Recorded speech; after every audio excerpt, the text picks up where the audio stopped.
What's up, guys? This is Shamel in the Stu. Another segment I have here on Auditory Life. Peace, it's Oni, owner and founder of Made in Queens. I'm here at Musicals NYC, and I'm the house engineer and producer. You can find me on Instagram at MadeInQNSNY, or you could go to my website, madeinqns.com. All right, so we're just going to dive into a couple of questions right here on Auditory Life. Yo, what's up? This is Shamel Hughes, multiple Grammy Award-winning mix engineer. I am here to provide you education, consultation, and to show you a lifestyle of an audiophile like myself. So, thanks for staying in the mix with Auditory Life. Now, let's get to today's segment. Yo, what's up, my guy? What's happening? Chillin', man. You know, another day in Midtown. Nice and rainy. Yo, man, this is a cozy place, man. So, if you guys don't know, I've been working here through the years, man, and it's always been a good working environment. I had to show you guys where I like to go when I do projects, and these are one of the spaces in New York City. All right, cool. So, in a typical day in the studio, before you get to the clients and everything else, like, what is your routine when you come in as an engineer? Well, number one is cleanliness, right? A lot of people like to smoke in the studio. A lot of people like to drink and party and treat it like an event space. But for us, our babies are here, which is our gear. And we pretty much live here in comparison to like the clients. So we make sure like the floors are clean. If somebody was doing a lockout session the night before, or whatever it is, like we make sure everything's clean, everything's where it's supposed to be, everything's functioning. And yeah, if you had a kid, you wouldn't send your kid to school looking like he just came out of bed. You know what I'm saying? Nah, you wouldn't. I should. Even though my daughter be trying to do that every now and then. I'd be like, yo, go fix your hair, girl. Go. Well, it look like you live somewhere. Like, what's going on? Oh man. So when clients come to the studio, what expectations do you have for the clients? Like, what's the expectations you would like to see them be prepared with when they come inside the studio? Like, yeah, so for you. You know, I always say a song is your baby, your artist, right? So usually I like to give creative control to the writers. To me, if an artist is coming into the studio session, they should have written and been prepared with all the details of what we're about to go through. A lot of times our clients don't even send me a reference or a demo of their records before they come in. So I'm just gonna be hearing the song for the first time. But the good ones who are prepared, that even if they did a demo on their cell phone, they'll send it to me a couple of days before, so I'm not coming in blind, and I can kind of work with them instead of having to like find out in the moment, right? Sometimes, my gut is pretty good. I have good instincts, but at the same time, I could really collaborate and support them, and I have their vision in my mind before the session actually starts. So that's really a good way to set the intention for the session, as an artist. And then when they come in, I hope they have the stems if we're doing a mix down session, at least. But usually we do 4-hour minimums here because we want to make sure we're not giving them no fast food mixes. Typically, like if it's a newer artist, they'll just come in with a MP3 file from YouTube and they expect something to sound like it just got done in $1 million major label studio, right? Right. So at least that gives me enough time to get a really good mix with or without the stems. But yeah, man, they need to have everything. Hopefully they're memorized. That's a talent. If you could read and make it sound like you're not reading, that's even another gift outside of being a recording artist. But hopefully, at least they got most of it memorized. And my number one thing is they have the vocal production figured out before they come to the recording session. Because a lot of artists, they're like, oh, it'll take me 30 minutes to record it. Right. And it's like, right. Oh, do you have it memorized? Like, how is the song 1.5 minutes? Right. Right. Because if it's like a 3-4 minute record and we have a lot of background vocals, we gonna minimum be here for an hour.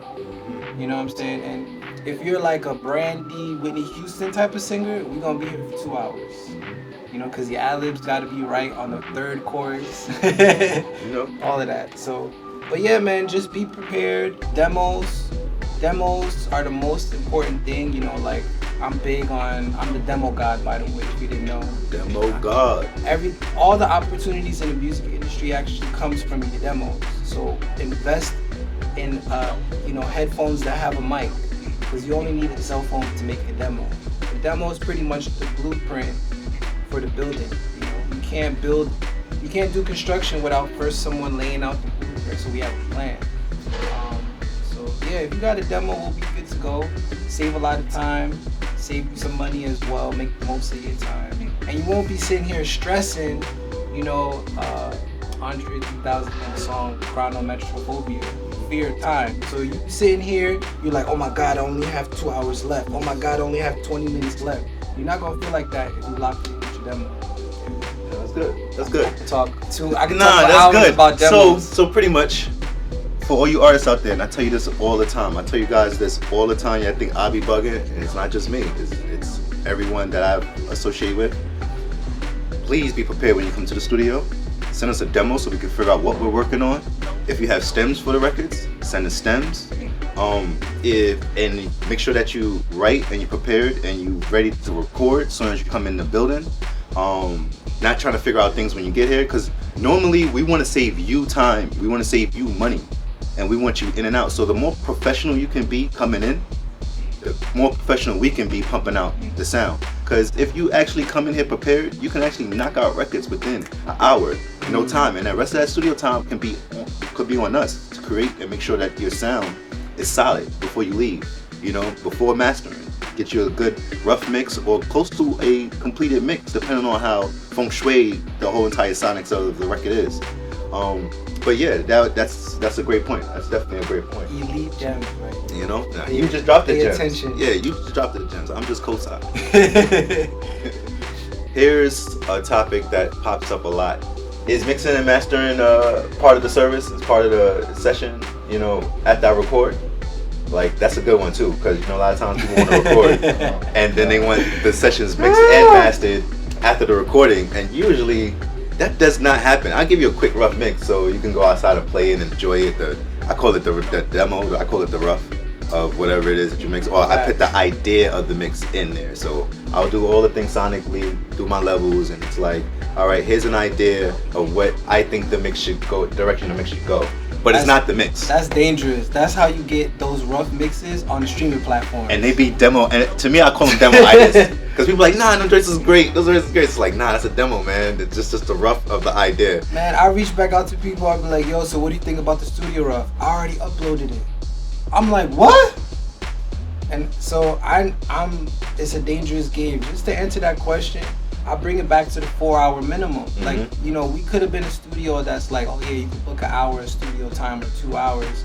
But again, that's when you get the fast food product as the final product. So we make sure, like, look, all right, are we just doing the 4-hour session for recording and a rough mix, or are you coming in here with a remote mix? Because we get some clients, they might try to record at home, which is another really dangerous thing, because they try to be a recording engineer and a mixing engineer, right?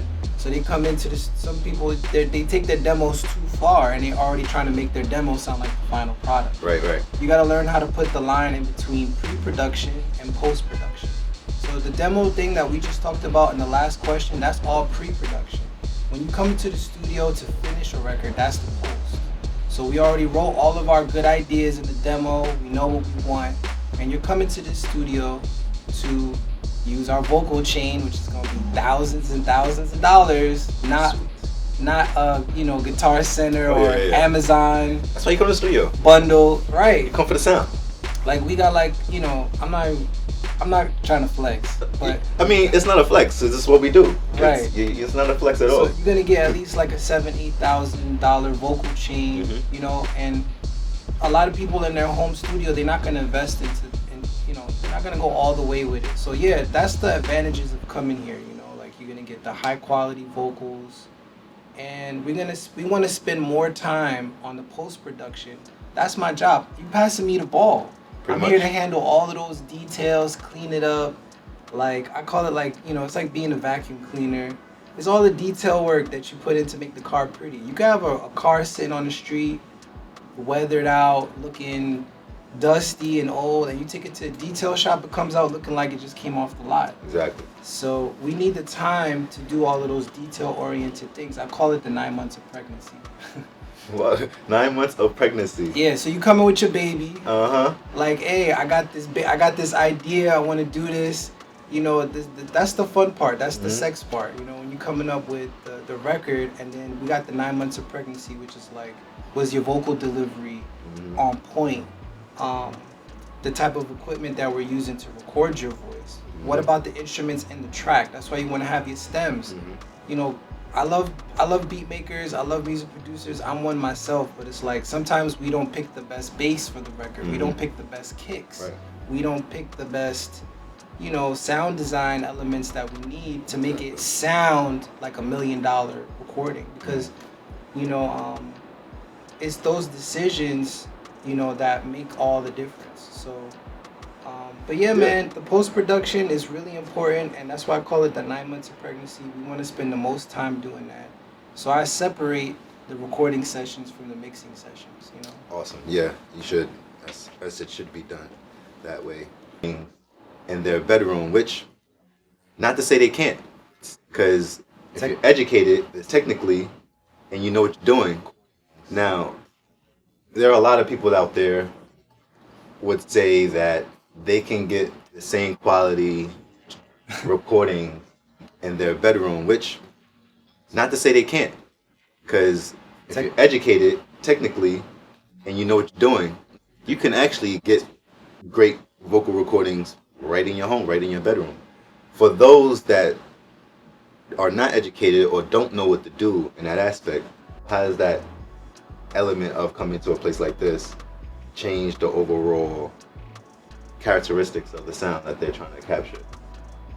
Just tell them the details of why it is that, because some people just don't understand why you would pay the money to come here for 4 hours after they just bought their whole entire Pro Tools rig, went inside their studio, went inside their home, put up their speakers, put up their microphone, and record.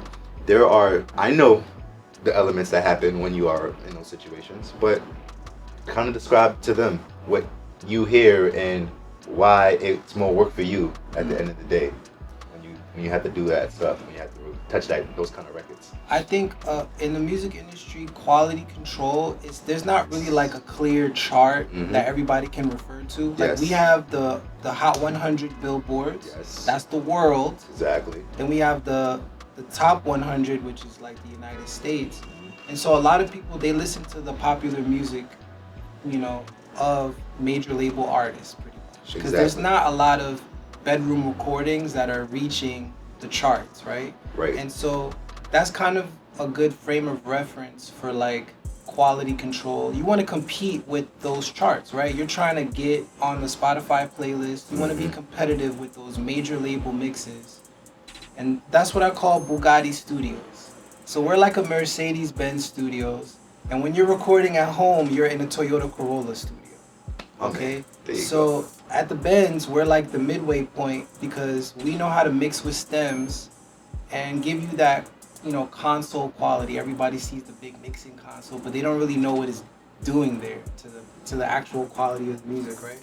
So it's like, I know the decisions that those Bugatti engineers are making to get the vocal takes, right? What type of microphone and what type of vocal production is going on with the artist in the studio.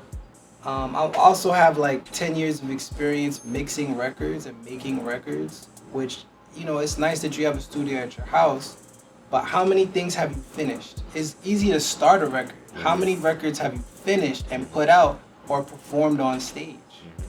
You know what I'm saying? That actually can compete with what's going on in the real world. And people won't really tell the difference. They're actually checking out your idea and not the quality of your mix. So do you sound like you belong on SoundCloud?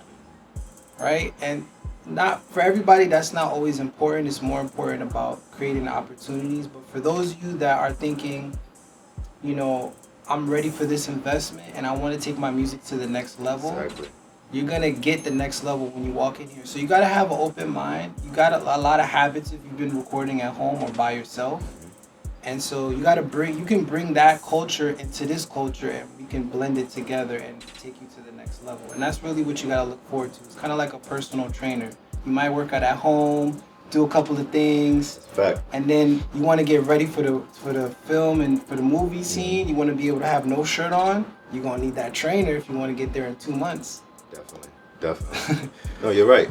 Absolutely right. We can have a conversation based on studio recordings and just studio in general for hours on end. Like, we can do this hours on end. But I'm just gonna come back at some point again, and we're gonna have another, conversation. Of course, always. Of just like studio stuff, because this is just In The Stu with Sha, and I'm in the stew again with Made in Queens. And once again, like, I'm gonna keep bringing conversations to you just like this, over and over. Is anything you wanna like drop on the followers on my channel? Just give them something for the world, for them to know. Something that's coming from Made in Queens only. Okay. Well, I want to say number one, a lot of people think in the music industry there's a lot of gatekeeping going on and people doing stuff behind the scenes. I want you to just move forward with your career and your aspirations in music, getting all of that stuff out of your head. You need to be looking for opportunities to collaborate with people. And so there's a lot of us out here that are ready to pull you up. It takes a team. So if you're out here thinking like you don't want to work with nobody and you don't want to trust nobody and you don't want to mess with anybody, you're going to have an extremely hard time being successful or making anything happen with your music. So just think of us as an extension of the team, You might not need a coach, but you might need a center, or you might need somebody to throw the 3 points. Maybe you're really good at the foul line, but you need the rest of the team members to get you to the championship. So you need to start thinking about, who can I trust? Who can I go to? Who can I collaborate with? Who can I pass the ball to get to that next level? So look for the opportunities and stop worrying about gatekeeping. There it is. That's a good point, gatekeeping. I was coming up, there was a lot of people that kept you in certain positions. Going through the years of the business, those guys kind of started trickling down as the industry evolved, right? Because, I've been doing this for 20 years now. Longevity. For a long time, right? And yeah, I've been in when the ride from analog to digital was happening, from the transition from LimeWire to Spotify.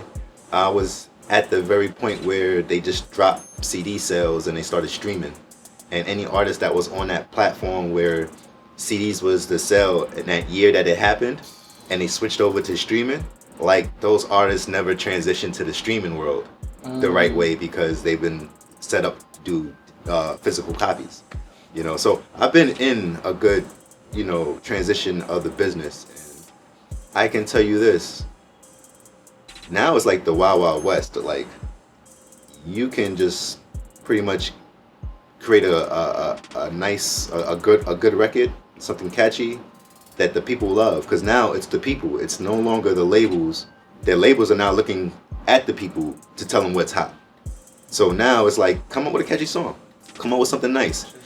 Just right. It could be the demo, right? And the demo could be the one that actually picks up, that caught a lot of attention, that went viral. But from there, what do you do next?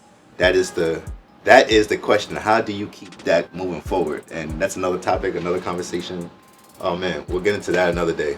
If you guys want to know more of that conversation, remind me in the comments. Like, share, subscribe, and just let me know that you want that conversation to happen too. Or any other conversations that you want to hear in the stew with Sha. Just drop in the comments, man, because I'm going to ask these questions over and over. Different people, you're going to get different answers, different results. You're going to get interesting gems in between. A lot of experiences here, a lot of experience, not just for myself, but the people I interview. It's a lot of experience. They spend way over 10,000 hours in the studio, all right, perfecting their craft, okay? So way over, all right? So they could answer questions. They could do things faster than you probably could do in no time, all right? Yeah, thanks, guys. Thanks for tuning into Auditory Life. I'm here with Made in Queens, right here at Music Gold Studios in New York, right next to the Empire State Building, baby. New York. This is where we at. Please come by. It's a cool vibe. definitely can get work done here. They got all the right tools for you guys to have to create, mix, record. I know you guys seen that drum kit in there, and it's sounding great, man. It's sounding great. You guys got to come here, especially if you're a drummer. All my drummer guys definitely come here and lace the place up. Yeah, my man needs some samples, so help him out. You know what I mean? Pull up, pop up. Call Al, book a session. All right. Yeah, man. So that's it. Thanks for tuning in. Right here at Auditory Life. You're in the stew with Sha. And again, signing off. Peace out.